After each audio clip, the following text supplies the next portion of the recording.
So welcome once again to our study of Chögyam Trungpa's The Future is Open. And somebody could just confirm that the sound is all right? That you can actually hear me?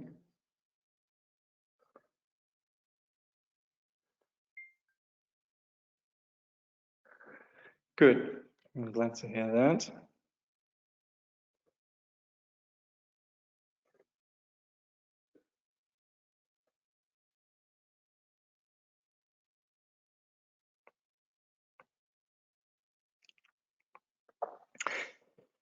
So we are presently in chapter 3,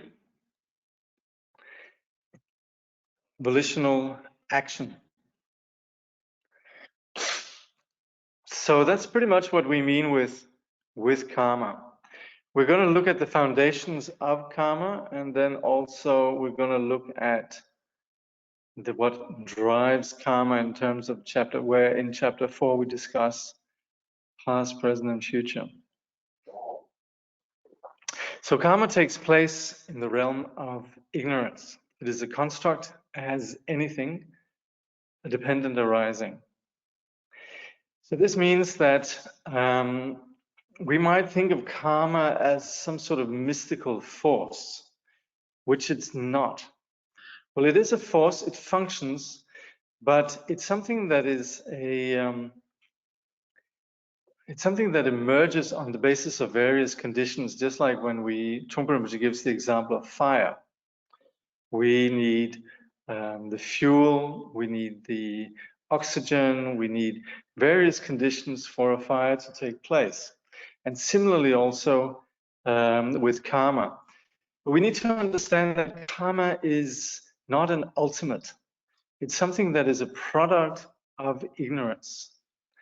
Of course, within the conditions of samsara, anything is what we would call a dependent arising. So we generally understand samsara in terms of dependent arising or interdependent links and so forth, where basically we speak about everything as arising on the basis of causes and conditions. So we're going to have a look at that. Trungpa just says, when we talk about karma, we're not talking about an individual entity, some special karmic force that is separate from the existing world energy. Instead, karma refers to an interdependent situation. It's a bit tricky when we talk about karma because sometimes the way we could use the word is slightly silly, because there's actually nothing that's not karma within our realm of experience. Everything operates within this interdependent situation where everything arises on the basis of causes and conditions. So there's not really anything that isn't karma. Of course, we're going to identify and isolate karma here as an emergent property of causes and conditions, as a dependent arising. But just in terms of our colloquial use of karma, you know, it's we could almost avoid talking about karma, especially if we're using it within a context of, you know, outside of the circle where karma is a familiar term. And even within these circles, to speak about, you know, that's your karma is such a unnecessary remark, because very often it sounds as if there's something, that is what Trungpa Rinpoche talks about, something that's separate. Here we are, and then there's karma. No, we're here because of karma. Everything we experienced is karma. So it's almost like the air that we breathe. It's something that's so basic to everything that we experience. Anyway, we're going to look at how karma happens, where it comes from. We're going to talk about this realm of ignorance where it originates. So I have to say that, incidentally, this chapter here was a difficult read. Trungpa Rinpoche operates very much with an abstract and operates very much with an intuitive, you could say, approach of painting the experience of karma. Sometimes within the Abhidharma and the classical ways of presenting the emergence of samsara, particularly in the Dzogchen tradition, we operate with some quite specific terms. And I think those of you who are interested might have read Longchenpa's description up in the reading material. But here, Trungpa Rinpoche, he uses a language that at first I was grappling somewhat for, and then I realized actually what he's talking about in terms of these three styles of ignorance and so on, really refers to some clearly some aspects of ignorance that's clearly defined in the within the tradition, within the traditional presentations. Anyway, we're basically talking about three aspects here, which is first an unconscious condition with ignorance of our ground. Then two, we accept an emerging insecurity. We accept this sense of being lost. And notice how Trungpa Rinpoche speaks about this ignoring discomfort or accepting. Like we already accept that we have this. If you read some of for example, in the Jewel Ornament of Liberation, Gambopa quotes, I forget which sutra, but we have the notion of the sage being very sensitive to suffering of samsara, whereas the rest of us, we're fine with the suffering of samsara. And we would give the image of a strand of hair that lands in the palm of our hands, we're fine with that. But then if the strand of hair is in our eyes, it's a very different matter, and that's where the latter is compared with the sage's experience of this insecurity. It's just not normal. So that's where we have this condition of discomfort, which in most cases we just think that's just how it is, and we don't even think of it as being something that's painful. And based on that, then we begin to operate within the world and we label our reality. We believe in our projections. We begin to be familiar with the ways that we solidify and classify our experience. And it's on the basis of that then that we begin to strategize our actions. And that's where then we have the volitional actions of karma on the basis of like, dislike, and so forth. But the thing is, all along, within this ignorant conditions, we're simply lost in terms of understanding our conditions. And Trungpa Rinpoche also goes to quite some length in terms of describing how we simply fail to understand what has actually taken place, that we're experiencing this alienation that we don't even really think of as alienation. And so we're basically unconscious. Then within this unconsciousness and being separate, we begin to we're not even aware of the degree to which we're separate and confused. And it's then on the basis of that that we begin to reach out and act and establish ourselves as individuals with our particular mode of interaction. Trungpa Rinpoche says, to be precise, ignorance is not so much a tendency to disbelieve in the totality as such, but more likely it is a tendency to disbelieve in the individuality, the particular sparks of energy that occur, the sparks of intelligence, energy, compassion, or wisdom. We tend to disbelieve that the flashes that occur in this particular outer space are separate entities. The very fact of not believing in them as separate entities only produces or reinforces further separateness. So we're not even really sensitive to what's going on, because all the way the basic intelligence is communicating. There are all the time these sparks of intelligence which occur within our realm of experience, but we are not even particularly sensitive even to our immediate experience. And that's where we're not even having some sense of the condition, and that in a way alienates us even further. So this is all happening at an absolute, you could say, the most basic level of our identity and our existence. But of course, on the level of the path, and when we begin to practice meditation and so on, we begin to become aware of how this clunky experience operates within ourselves. And that is where we could begin to have some sense of being aware of our individual situation and begin to be more empowered in terms of dealing with it. So just to line this up with some of the ways that we normally would describe this, and if you look at the chapter, the development of ego, which I uploaded in the reading material, the description, you'll find the description of these 3 stages in there. Also in Longchenpa's description. And we are talking about 3 stages here.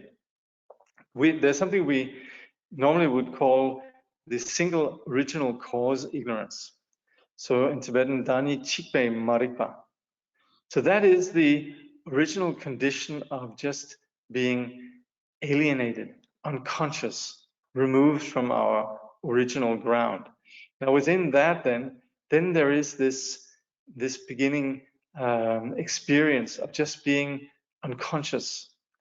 That is where we have this basic sense that there's something that's not quite right.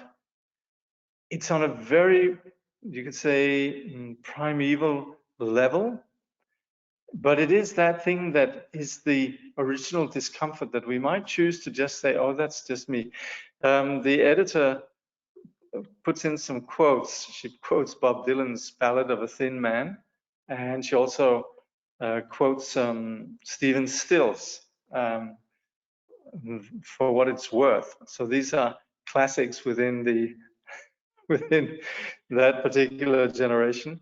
But the thing is, these two, where one says you don't even, there's something that's happening, but you don't know what it is, do you, Mr. Jones? That's actually more a reference to a British music journalist that didn't quite understand Dylan and his music. And the other one is more about the tension. Stephen Stills' Buffalo Springfield's song is more about the tension between the establishment and the emerging counterculture. But they're definitely, of course, and I appreciate the reference to popular culture, but it is more about specific styles of confusion. If we were to draw a parallel, then I'm thinking more in terms of, in Western philosophy, we sometimes talk about this phenomenon called Weltschmerz, which is the basic disgruntlement or the basic alienation that for some people seem to be a basic condition. It's seen as a basic condition and a basic cause of our existence as being innately painful. This, of course, is seen as being something that requires a certain sensitivity, but it is something that's seen as permeating, and that's then the foundation for some philosophers in the Western tradition to assume that the basic stuff of our existence is painful, is flawed. We could possibly draw some parallels there. The last then is labeling ignorance, and that's where we begin to relate to the other in terms of good and bad. We experience the preference for self, the self-centering, and alien to that is the sense of other. So of course, also in the Western tradition, we think that these conditions of self and other are innate conditions, which in the Buddhist tradition, we see these as constructs. So anyway, that's where we then have the situation of like and dislike, and from there then we have the kleshas, the afflicted or toxic styles of psychology then with which we operate. And it is then these that once we act on them become the foundation of karma. They become the foundation of patterning. And so that is then where we talk about the 2 main driving causes of samsara. One is kleshas, the original toxic psychological conditions, which are then based on these 3 kinds of ignorance. And then the patterning that emerges when we begin to act on these, which is then karma. So kleshas and karma. So in here, Trungpa Rinpoche describes these, and of course, this is again where it really applies, that it's quite helpful. I've read this chapter quite a few times now, and the more I read it, I really appreciate Trungpa Rinpoche's brilliance in presenting this more intuitive description of these three kinds of ignorance. And this is then where he describes this in terms of the ignorance of itself, the basic, you could say, unconsciousness, then the ignoring discomfort, where we just take it for granted, this sense of being alienated, and then the ignorance of concept, where we basically operate within a given sense of self and our certainty about the way that the world is, and simply accepting our projections as being true.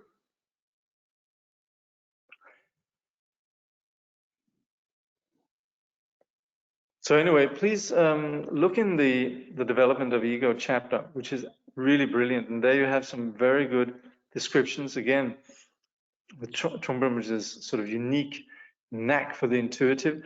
One is where he describes this emerging of the sense of alienation or the confused individuality in terms of being a grain of sand that all of a sudden identifies its uniqueness and its separateness. And then also the image of dancing, where all of a sudden there's a self-consciousness that takes place in this dance, and there's no longer the sense of unity with space, but all of a sudden space becomes an object. So that's quite helpful, I think. Okay. So, like I said before, when we have this ignorance, the last kind particularly then, or emerging then in the wake of these three kinds, then we have the kleshas, these toxic conditions where essentially they operate within a condition of just having this self-centering, where we then operate with aggression, which is when we reject phenomena, push them away. There's passion or attachment, that's where we draw phenomena in, and ignorance, which is simply just not looking. And you could say ignorance is the ground, and nobody's done anything wrong in terms of getting tangled up in samsara, except we're just ignorant. We don't know better. But ignorance also sometimes here in the what we call in terms of what we call the three poisons also constitutes indifference. Now, once we have that, and remember what the point really is about all of this is that it's ignorance, it's delusion. And so there is innately this discomfort where the ego or the sense of self at one level knows that it's a non-existent, so it's always struggling to reaffirm itself. And with these patterns of the kleshas, they then consolidate our sense of ego's existence. It's then on the drama or a whole subscription operating from the point of view of aggression, passion, and ignorance, then we're continually involved in a solidification. So that's where again Trungpa Rinpoche gives the image of birth. We sort of reach out and we engage and we push ourselves into the situation. And so he says, or the implication is, you act, therefore you are. You give birth, therefore you are. And so that's where we are interacting and being engaged in the world. And that's where we then have this sense of our world, our particular fate, our destiny, our individual experience. The thing is, and that's implicit here with this notion of the whole thing being really just a product of ignorance, we live with the doubt of our existence. And it's then on the basis of us creating the drama and the intensity and so forth around the passion, aggression, and ignorance, which we then enable and solidify this sense of our existence. Trungpa Rinpoche says the birth of karma starts here when we decide to come out of our confusion and participate in the living world. When we decide to mind our own business and create ourselves as an angry person, a passionate person, an ignorant person, or whatever there may be, we have given birth to karma. Now also, it's not as if we're stuck in being one way or another. We might at one moment be a passionate person, an angry person. That all operates within, on the basis of causes and conditions. But in the moments, we then construct ourselves on the basis of these toxic conditions or these kleshas. So it's not as if we have opinions on things, but it's not about us having a particular view on things. This is not something that's about just humans philosophizing and so forth. And that's where karma is not about a particular philosophical view on things. It's just us really applying a science on how the mind functions. So it's more looking the way that we get stuck up in our functioning, or sorry, we get caught up and function within our experience. And that's the way then where we have this individual sense. We could call it opinions. And this is right down at the place then where our outlook or our opinion, our view is shaped. Now, karma as such then, the way that we operate, the way that we have a sense of individual outlook on the universe and so forth, is the way that we experience ourselves and the way that we then project these experiences of realms, of worlds. And that's where this applies universally to all the various realms of samsara. When we're talking about samsara, we're not talking about some cosmology in particular. We could say that once we're caught up, then we solidify these realms as being very solid, but they are created from our psychological attitudes. And it's on the basis of then our psychological attitudes and ways that we interact that we then shape karma.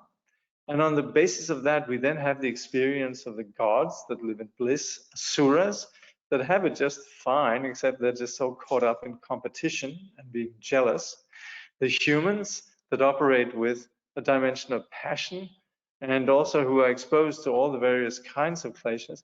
Animals who are very seriously engaged and as such then predominantly represent ignorance.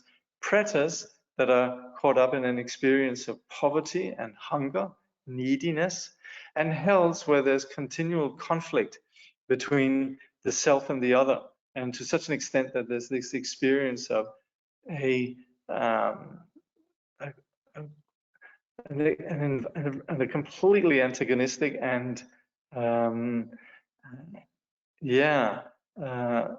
environment that is extremely painful and continually sending us messages of aggression that in turns feed our aggression.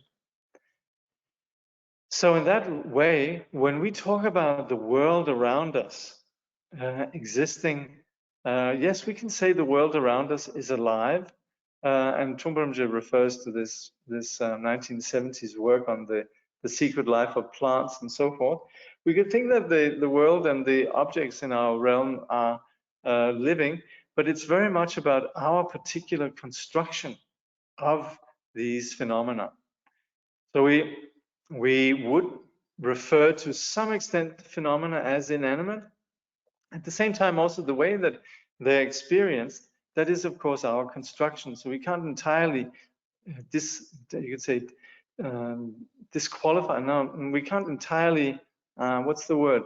Disassociate ourselves from the objective dimension. There's an interaction in terms of our experience. So that's where we would say our reality is shaped by our perception. Trungpa Rinpoche says, as far as the rocks and the trees and the sky, the mountains and the rivers, they are connected with karmic situations and how they bounce back or have a relationship with us. So then also in the Abhidharma, we talk about the dhatus and the ayatanas and so forth, which is the relationship between the object and our consciousness. And in the Vajrayana, then also we see this in terms of the experience, the pure aspect of what we call then subject and object, or the dimension of our conscious mind, and then the phenomena, which in its pure aspect are then seen as the Buddha Samantabhadra and Samantabhadri, or the five families of the Buddhas. So that's where we see the world in this way, in its pure aspect, as being related to us in terms of this this intimate relationship. Trungpa Rinpoche says, we have been talking about how ignorance gives birth to karma. We discussed how the experience of a sense of totality, when that experience is based on ignorance, actually implies that we are separate from the totality. But there is another possibility, the possibility of not having any experience of anything at all. There's not even a sense of totality. In that situation, you're contained in the totality itself, spontaneously existing. There is an awareness of itself rather than awareness of something. You can't even say that there is actual awareness of itself, but just awareness of. So this is where we initially operate within this unconsciousness, where we are not really aware and simply just accepting that as our experience, having some sense of totality. We're not even aware of the degree to which we're alienated. And what we're talking about in terms of the absolute experience, or what Trungpa Rinpoche is alluding to here, which goes beyond this alienated experience, is not even something where we could say, I am in union with this, or I'm in union with the universe. There's not even that label. There's not something about some special awareness, but there is just the lack of unawareness, and there's just simply, you could say, the objectless experience of awareness. Of course, this all falls into the realm of that which lies beyond the ordinary intellect. Is the central coping mechanism of ignorance confirmation? Yes, we could say that. Or is the need for confirmation the reaction of being aware that one is ignorant, unaware? Well, yes, that too, because we're standing on a very shaky ground. Our existence is continually compromised by reality itself. So to sustain this irreality or this delusion, we're continually bouncing back in terms of our reactions to our perceptions. So that is where we operate within this essentially afflicted condition, which is painful. And this is where, of course, the Buddha's message is, we needn't do this. We needn't get caught up in this. But of course, that's not that simple. And that's, of course, where we then operate with the path to dismantle this, and where we presently are then mapping and becoming aware of this condition. But yes, this is then the way that we operate, this need for confirmation, which is never going to happen, of course. But then we operate with this afflicted situation of reacting to our situation.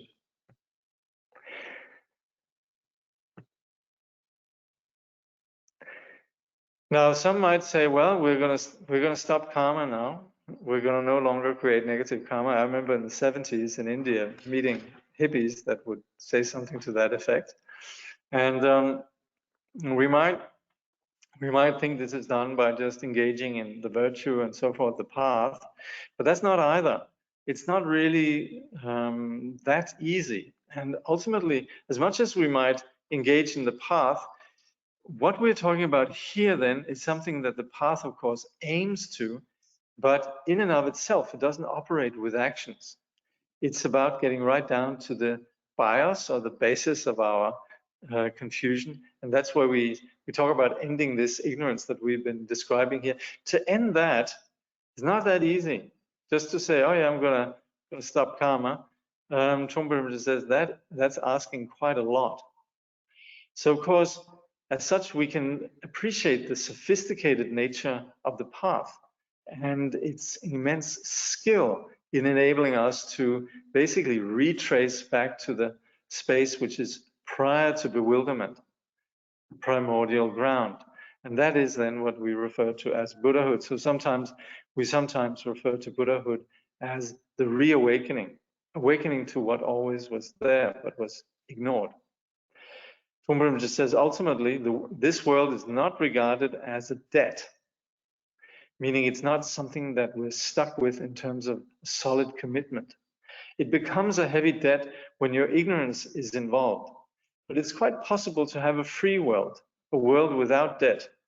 The Buddhas and Bodhisattvas function in a world without debt. It is possible. So debt here is understood in terms of us dragging our ignorant projections along. And the Bodhisattvas, they're not in a different world. They're living in the same world, but having taken off this veil of confusion, they live in a free world. They're not subscribing to this debt situation or this projection or this confused condition. And of course, this is where it's immensely helpful when we operate within a living tradition where we have some encounter with sages. We would talk about the Buddha as being the sage that showed the path, but from then onwards, we have a living tradition of sages. Still to this day, when we look at a great teacher, it's not as we just look at the teacher as someone who's an academic or somebody who has great knowledge, but it's because we look at somebody who's living in a free world. When we're looking at the teacher, we're gauging and appreciating the greatness of what it means to live in this debt-free condition. Chapter 4, Past, Present, and Future.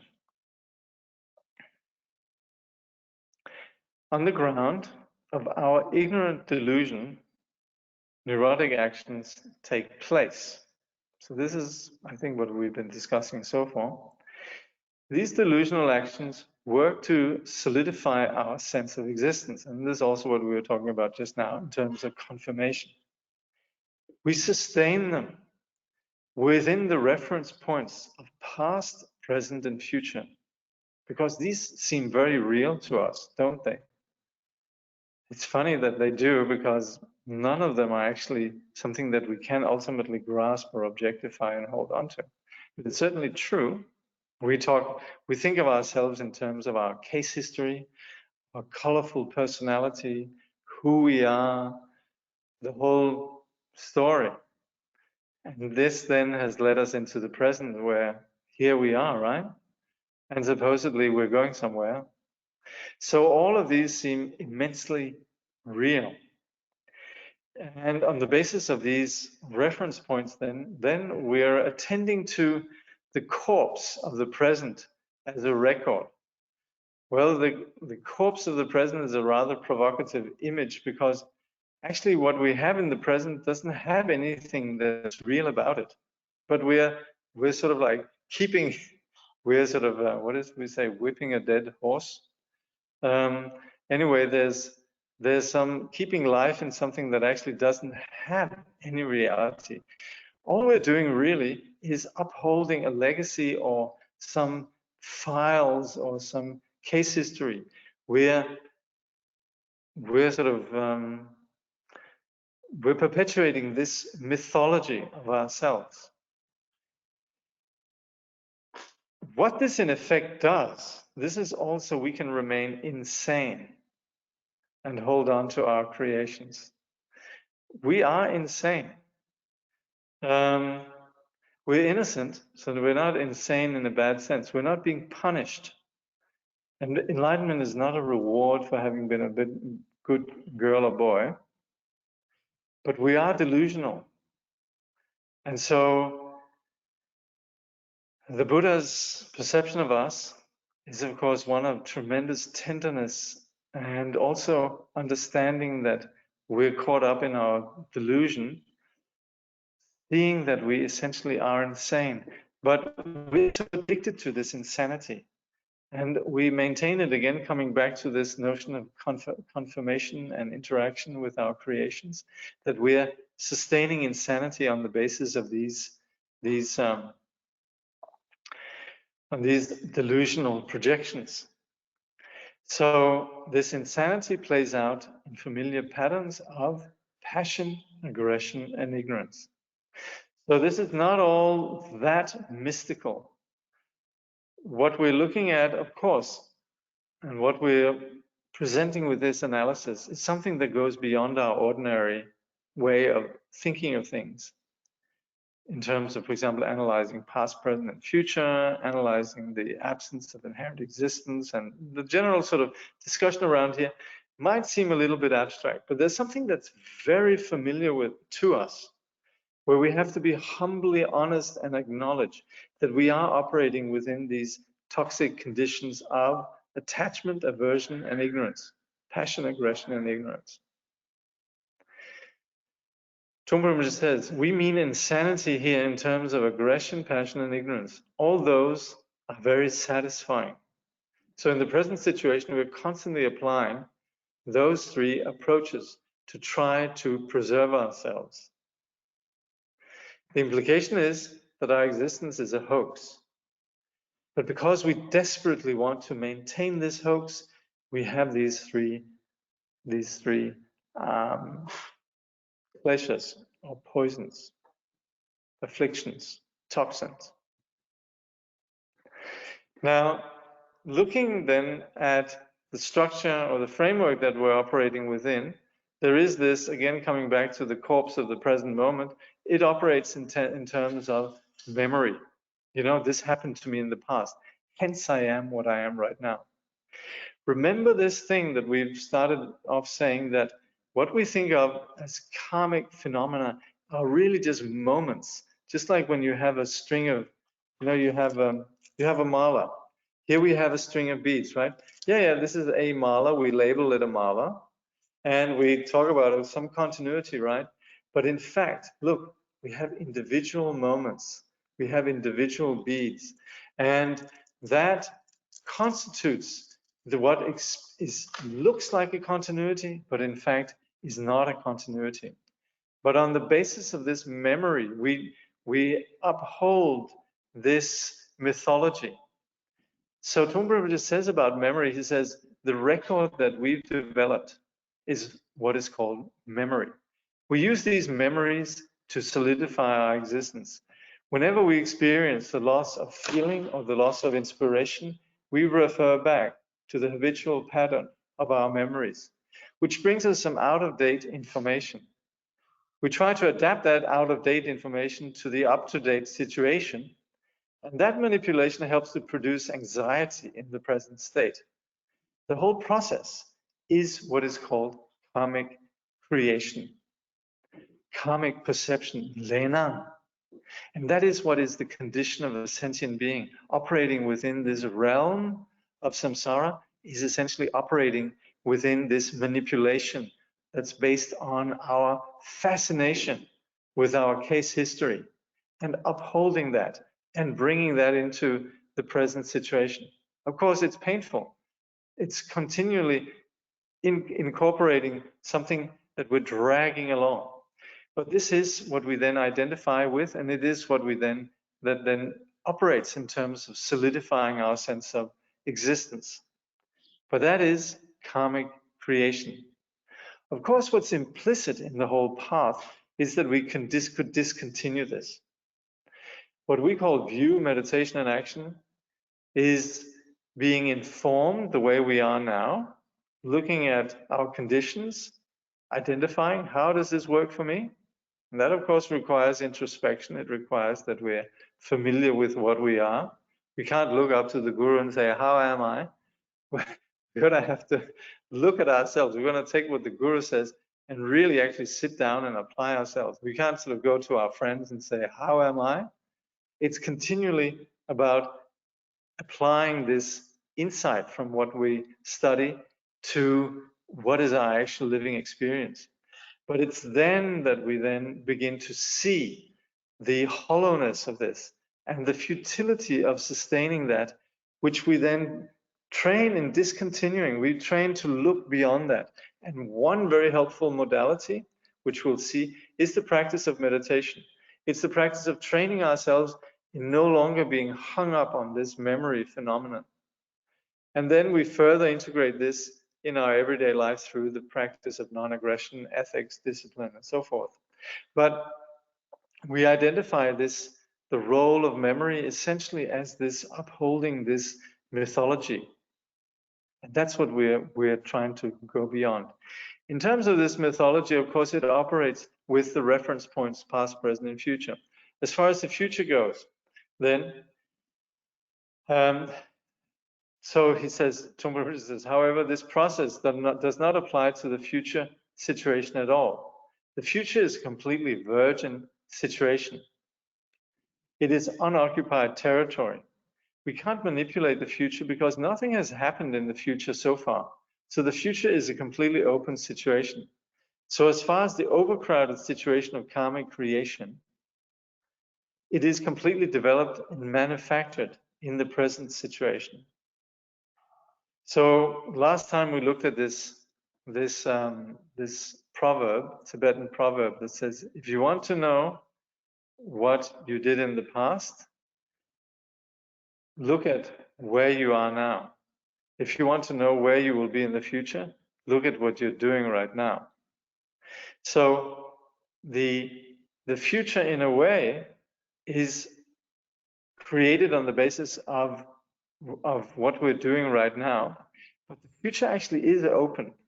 And that is the point also of the title of this work, that with the right information, with the right insight, with the prajna, we are under no obligation to keep pursuing this trajectory. And that's where we mean the future is open. As far as the present goes, Trungpa Rinpoche says, in the present situation, we create certain immediate emergency measures, which are traditionally described as the 5 poisons or the 5 kleshas, which are anger, pride, passion, envy, and ignorance. And Trungpa Rinpoche actually gives some really very accurate descriptions then, which I would recommend having a look at, in terms of what it really means. Then ignorance, anger, passion, pride, and envy. All of these are described in a beautiful way. So this is again where I'd like to not, I think everyone is aware of somewhat in terms of the basic condition of what we mean, but please, again, this is where my rendition here falls short of the beauty and the accuracy of Trungpa Rinpoche's words. But basically, when we talk about ignorance, it's the basic ground of not seeing. On the basis of that, then we have objects that we like and dislike, and that's where we operate with anger or passion. On the basis of getting what we want, we might have some sense of accomplishment, uniqueness, self-absorption, which is pride. On the basis of not getting what we want, we might have the experience of envy or resentment. But these then perpetuate this continual experience of existence. And that's where we're not really relating to our world, but we're just actually covering it up. And that's where we're operating in this panic of essentially establishing a sense of solidity where there is no solidity. So Trungpa Rinpoche says, with them, referring to the kleshas, he says, we can exercise, we can feed ourselves, and we can defeat our enemies, kicking them with our feet or grasping them by the hand or whatever. Enjoying these emotions keeps us very busy in the present. So that's why we don't want to be bland. We don't want to be just quiet. We want to create a drama. We want to entertain ourselves. We want to entertain the world. We want to have a drama that's going on where we are employing these reactive patterns, and that keeps us very busy. That sustains us. Unfortunately, it's what sustains our misery and our suffering. The present moment's kleshas construct our past scenarios. All these self-referential impulses keep our ego entertained.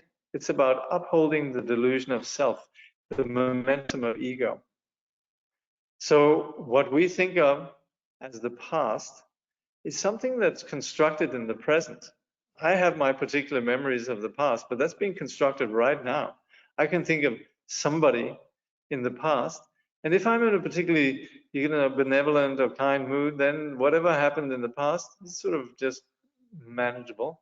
But then I might be in a profoundly insecure place, and then I might then construct what happened in the past on the basis of my present insecurity, and maybe have a very resentful construction of the past. Anyway, the so-called past scenarios don't really exist other than the way that we are creating them right now. So this is all something that enables us to sustain this experience of self. Trungpa Rinpoche says, whether our mentality is connected with fighting, being angry, being seductive, or whatever the case might be, the entire approach is looking for entertainment. All aspects of the karmic situation, whether they are spiritual or worldly karmic activities, come from or originate from ignorance and the 5 poisons. All karmic activity comes from that same mechanism. Now, we might object saying, hey, wait a minute, this is very serious business. This experience of my pain and my experience of samsara is certainly not entertainment. It's nothing frivolous. But from the point of view of us perpetuating and kicking this corpse and upholding the reality of it, we're stupidly turning this non-existent into an existent and stupidly perpetuating something that's not there. And we do so entirely on an ultimately frivolous basis, which is simply just this delusional condition of wishing to sustain ourselves. And that's where what we're speaking about here when we say entertainment is that it's something that doesn't at all deserve our respect. This deserves a hard look.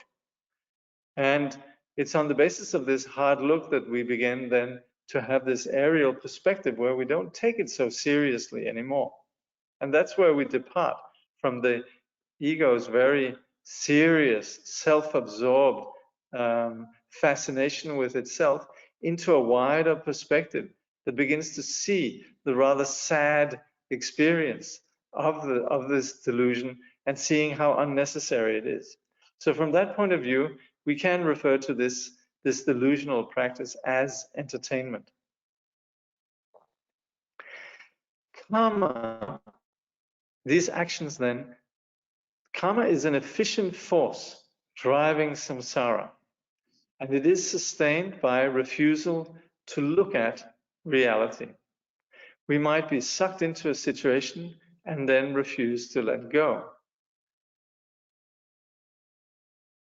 So we're experiencing this samsara, and it's basically, I mean, most of it is about actions that lead to other actions and so forth, like we looked at before.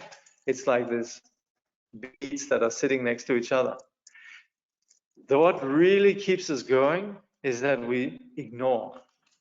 And ignore doesn't actually mean that we're not privy to some particular information. It's just that we stubbornly refuse to look at reality. And that then is where we have this addiction that we're sucked into this situation, and then we don't want to let go of it. We want to stay there. Now, we could, of course, now have some sort of glib cliche that says, well, just let it go. And yes, we can let it go. That's the point. But it does require the practice of the path to actually begin to have the insight that we're free to let it go. It's not just that we could sort of just put a nice fridge magnet up and say, hey, just let things go. Not that easy. We need to humbly acknowledge the degree to which we're sucked into the situation. But the bottom line is that we could let go. And that's the point of this entire teaching. We can let go. There is no predestination. So karma drives us, and yet we could take advantage of the virginal situation of the present. Trungpa Rinpoche says, so karma or karmic force has both a very powerful as well as a very simple aspect. It is powerful because all these recorded psychological neuroses can bounce back on you at any time. At the same time, however, you can take advantage of the present situation on the basis of the inspiration of the future being an open situation. So there we have it. We are innately, intrinsically free. We can take advantage of what is there now, but it is very much about us being conscious about it. Trungpa Rinpoche continues, so the negative and the positive aspects coexist all the time. Death and birth are happening all the time.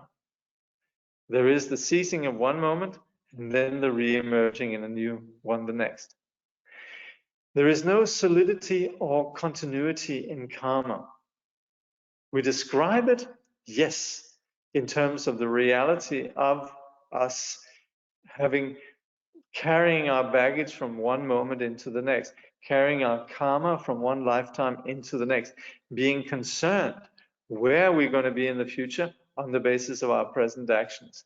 And yet, what is happening is something that ultimately is a discontinuity. And that's what's, you say, experienced in terms of our constant birth and death. What we are doing in our ignorance, and what's basic to what we're talking about here, is that we're reconstructing reality all the time. And the more we stick to our sense of security, our sense of solidity, if you like, insecurity, the more we solidify this sense of our karmic commitment or debt, the more we get entangled. We solidify. How do we solidify? Well, we're not actually locked in with what happened in the present. We're solidifying in the present with our present attitude. We determine the situations right now. Situations themselves, this is here, that's the way, this is reality. Situations themselves are neutral. It's when we begin to struggle, labeling good, bad, we begin to believe our thoughts about our situation. Situation itself is what it is. It's us that are caught up in this, what we call acceptance and rejection. So we might have some glimpse, sort of cliche that says, "Oh yeah, well, you know, I'm sorry, I'm sorry about this. I'm sorry I smashed into your car, but that was yesterday, and let's just forget it. Let's just say we live in the now. So I smashed your car yesterday, but today's a fresh day. Let's just forget about the past." That doesn't really work either, right? So we can't ignore the results of actions. But as far as the present situations that we have banged up somebody's car or whatever we have to deal with, we're still fresh to go from here. If we were to get really serious about this sort of, oh yeah, it's in the past, we'd be actually getting entangled embroiled in a serious, very serious situation about running from our responsibility. That's not the issue either. But the way that we deal with it, that's where how we go from here is up to us. Trungpa Rinpoche says, in reality, the non-existence of the present situation, the unconditional aspect of the present situation, is the real seed of the future. That aspect of the present has nothing to do with karma at all. It's open space. That's precisely the reason why we could attain enlightenment or why we could regress. It purely depends on us. So, in terms of us possibly practicing the path, possibly practicing meditation, we want to connect to that open space, not as a cliche, not as a sort of a philosophy, but in terms of actual experience that then guides us. If we act on our separateness, we strengthen it. If not, we're freeing ourselves. And that is where we are presenting the possibility of the path. If we could sustain, and that is again what we're proposing with meditation, if we could sustain an open mind, free from conceptual constructs, we're not breeding karma. This open mind doesn't breed karma. That is the meditative mind. That is where Trungpa Rinpoche says the vision that's basic to the practice of meditation was conceived of persons that were free of karma and could see how we could actually experience this freedom from conceptual constructs in terms of our immediate reality. And that is what we're doing with the practice of meditation. Of course, so much of what we do in terms of the path is when we accumulate merit, punya, is about creating the conditions so that brings about the right conditions so we could experience meditative mind. So these conditions, they are indispensable.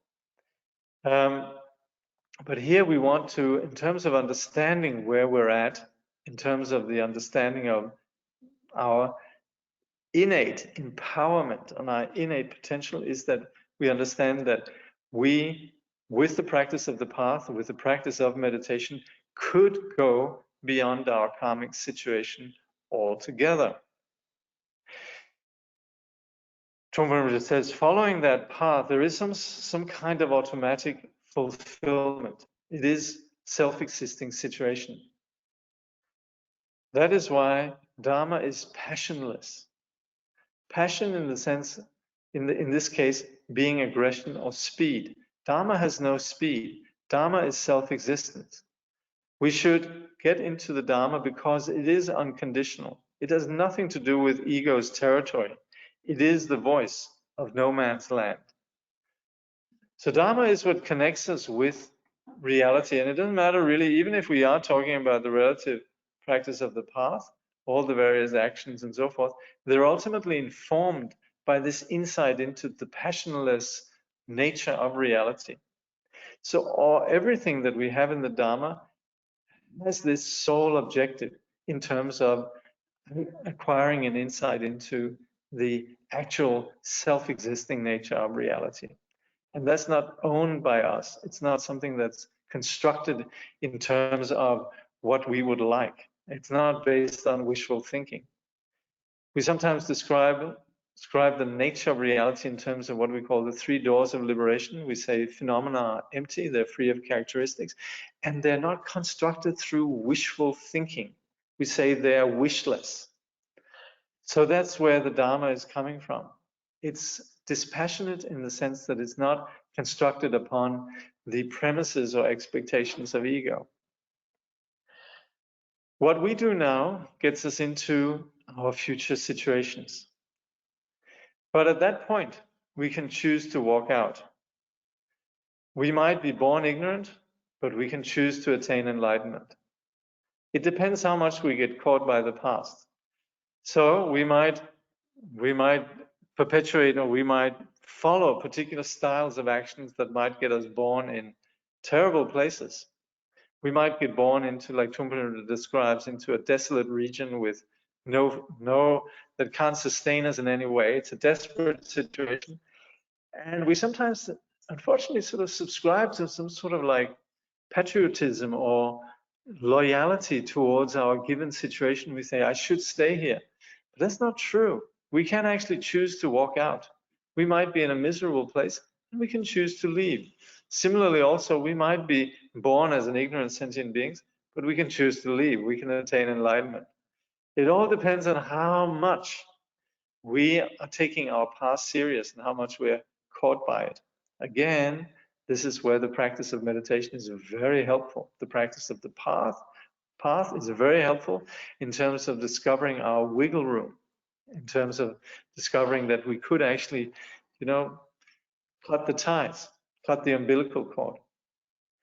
Trungpa Rinpoche says, but if you have the faintest, slightest feeling that your existence could be changed, if you have any kind of progressive, rebellious, or revolutionary approach, whatever you want to call it, then that breeds further freedom. In other words, the potential of the embryonic enlightened mind in us can't be undermined by the heavy karma of the past all the time. Sooner or later, it's going to break through. So we're not entrapped in karma. There is a free choice from that point of view. So we might be held by karma to a large extent, but at the same time, Buddha nature never goes away. There's all the time, there's gaps in which where we can say that the enlightened mind shines through. There's a gap in everything. That's where the light comes through. Karma is the product of ignorance. It lacks the completeness of the original totality.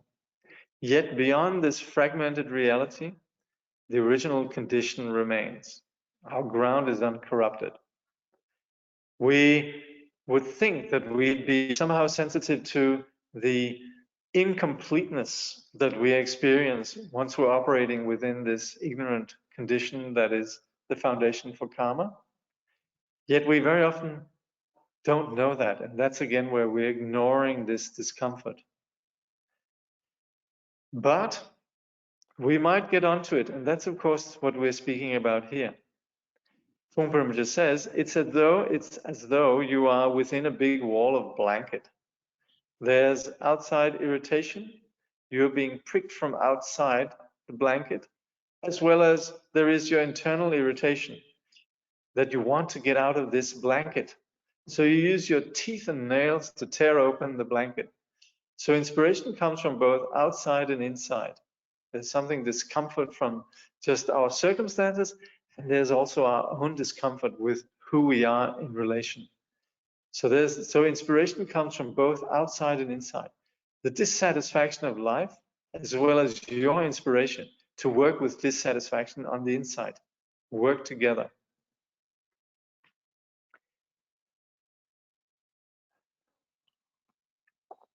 So the final lines in this chapter then, we might ask ourselves, Trungpa Rinpoche says, if there is totality to begin with, where does ignorance come from? If ignorance emerges, it seems to imply a flaw in the totality. That's a very interesting question, an extremely good question. And in fact, that seems to be the whole message. Therefore, the Buddhas and the great teachers aren't inspired to give a second-hand answer to that question. It has to be a first-hand answer, one that comes from you. In fact, the answer to that question might be the password to enlightenment. We might go as far as to say that.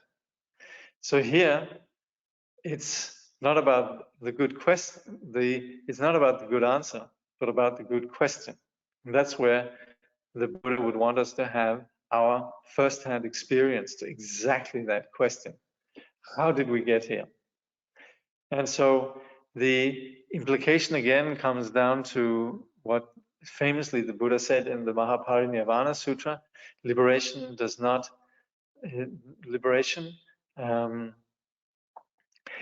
I have shown you the path to liberate. I have shown you the path, but liberation depends on your own application. So what we are suggesting here is that we're not going to be just we're not going to be spoon-fed the answer. We're going to have to find out for ourselves. But certainly, what we then have in this presentation is the key to unraveling this condition. Any questions?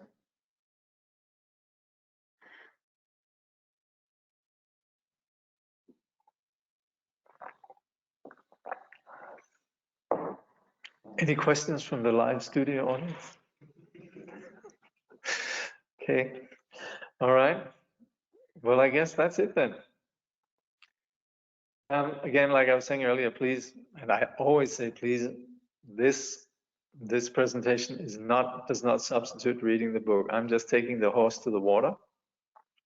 And the formulation is so sublime and so intuitive that it doesn't really translate into just a summary.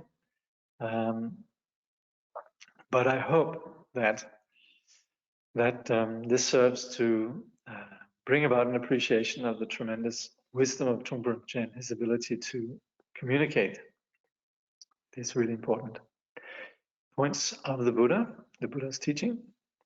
Okay. Next time, please read the next two chapters, chapters 5 and 6.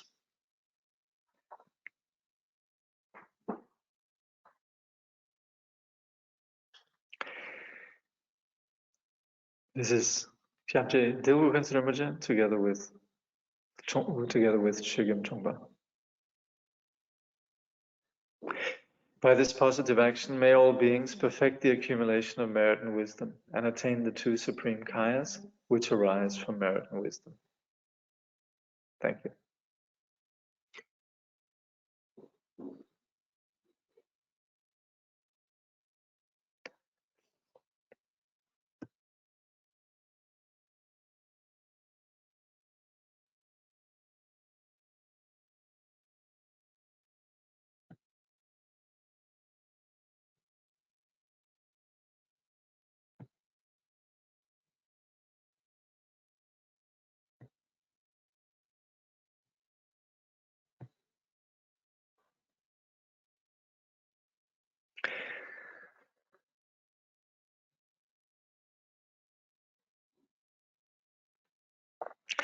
There's a question here at the end, but please save that question for next time. It's a good question. Yeah, please. Thank you.